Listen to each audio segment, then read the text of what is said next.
Hey everybody, it's Rob from Flailthroughs. This is Gundam Battle Operation 2, and this is the Gym Dominance underwater equipment. It is not bad. It has some interesting things going on. I mentioned in this week's update video that it has a 20% heat rate on its beam rifle. This is because it uncharged, it fires 2 shots at once. But yeah, it's not bad. You can fire those missiles while boosting. It has the, in addition to a fairly large claw on its wire anchor, it also uses the claw itself as a melee weapon, which causes knockdown no matter which swing you use. So it's got some interesting skills. It took me a while to get a good round with it. I don't know if that's the lack of water maps or just me having problems. I'm going to go with me having problems, as you can see right now. Got grabbed by a desert Zaku while I was trying to do some damage here. Held my swing because I did not want to knock over allies, but that means I'm going to die. I got the shield at least, so I'll call it a win? That's a question. Does damage done to a shield count to your overall damage done for the round? I've never thought about that, but I'm sure someone knows the answer. But yeah, a little bit of a rough start. I've had worse, certainly, even at 400. 100 to 1260. We've got 2 checkpoints. They skip point A. It's not a bad setup, so if I can actually land my shots and land my anchors and missiles and things, we'll be in an okay spot. It does take, I think, about 4 shots landed to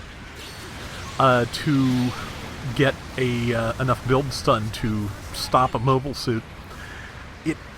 It's kind of hard to do, honestly. I think I probably get it done at least once in this round, hopefully, but yeah, it's not, at the ranges I'm fighting at, it's not ideal.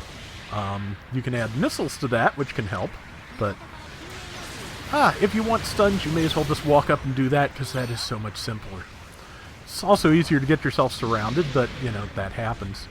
Okay, everybody is headed for that person, and this is about the time I should be realizing that, yeah, number 4 called for help, and I should be working on that. But yeah, I landed a few shots, but yeah, as you can see, you can pop off quite a few uncharged shots without overheating. Then I overheated it, but yeah, you see what I mean. You can, if you don't fire like 100% as fast as you can get about 3 volleys off before it overheats for you. So it's, like I said, it's not bad. I'm still learning it.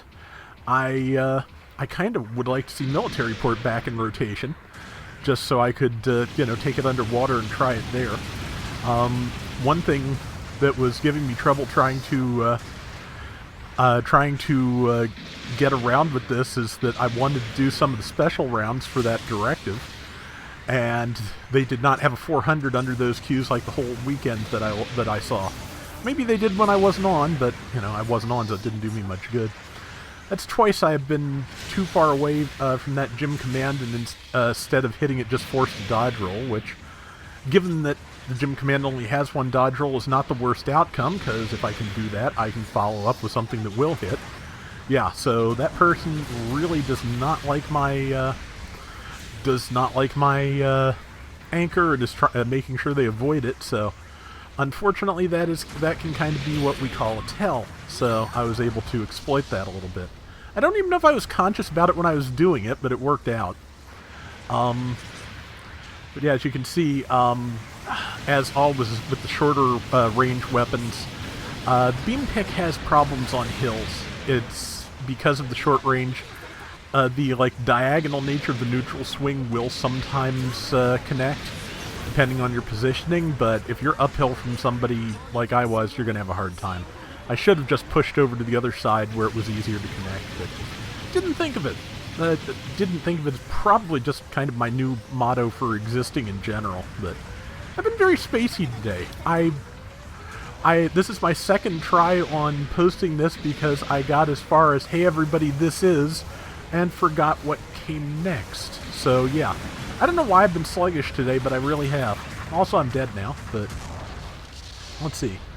4015 to 4980, so we've made back a little bit of that of that difference in scores. So see if we can get the rest. Well, now it's 1,000 apart, so a little bit less, but yeah, it could definitely be worse. So far, I think we're doing okay. So okay, now we've got a bigger difference in score than we had before, but oh well. We also have 3 out of the 4 points now, which can be a good position to be in. See, 2 people I think repairing by the other point. I'm just going to come in hopefully behind things and just, start shooting. That is Pale Rider Cavalry. Followed up with the missiles. The missiles are a little bit more accurate, I think, than I'm, showing off effectively. And I'm glad I guessed that right. To be honest, I just, sometimes when I guess things right, it's because it's what I would have done. When somebody gets behind me and they're off my camera, I do a side swing, and it frequently works out. Does not always, though. And managed to land a couple of shots. Yeah, the beam rifle is a little bit underpowered, but I believe, have this built entirely from melee still, like I showed in that video, in the update video on Thursday. So that if I built for ranged power, it might be a little bit better. I'm pretty sure that its default ranged skill is less than 10. I think it's like 7. So yeah, just it really is something I should be closing with and trying to get close, but I'm doing a little bit less of that this round because I was doing really well at getting myself surrounded. And yeah, the thing about a all melee glass cannon type build is you can't get yourself surrounded because you will die. So let's see. Yep, just trying to get a stun on that person. We collectively did that. And now going to try and do something about the goof, which is already in there fighting number 4. And with the time we have left and the scores we have left, I figured it was a good time to get in there and fight. So trying to get that person on almost no health, because that would be like a good step towards winning this. But unfortunately, I don't think there is any winning this at this juncture, because they're are still 700 points ahead. They're all fairly healthy, except for one person way in the back of the formation. And there's only a few of us really moving on, in to push. I have no health, and I'm one of them, which is kind of counterproductive here. But yeah, especially since, well, I got a kill, but yeah, they're still getting kills on us, so that did not help. And the Gym Command, just like I was reading Gym Command easily before, Gym Command read me like a book and killed me. So, yep, enemy team has got this one, but I think I did fairly well and managed to show off pretty much everything this can do. So, I'm gonna run with that. And man, I've done a lot of I lost, but I'm running it lately. But that's, sometimes you lose. Everybody does. Like, logically, 50% of the people playing this game have to lose. But I got top score. I got 6-3. That's not bad. So that is going to do it for today's Gundam Battle Operation 2. We'll be back soon with more. Till next time, everybody take care and have fun. Later. I kind of wonder if maybe building it for defense instead might work better for me, just because, yeah, I was taking a lot of damage. But I'll have to experiment with it, especially if I can get a map with some water accessible, because, yeah, I could use that.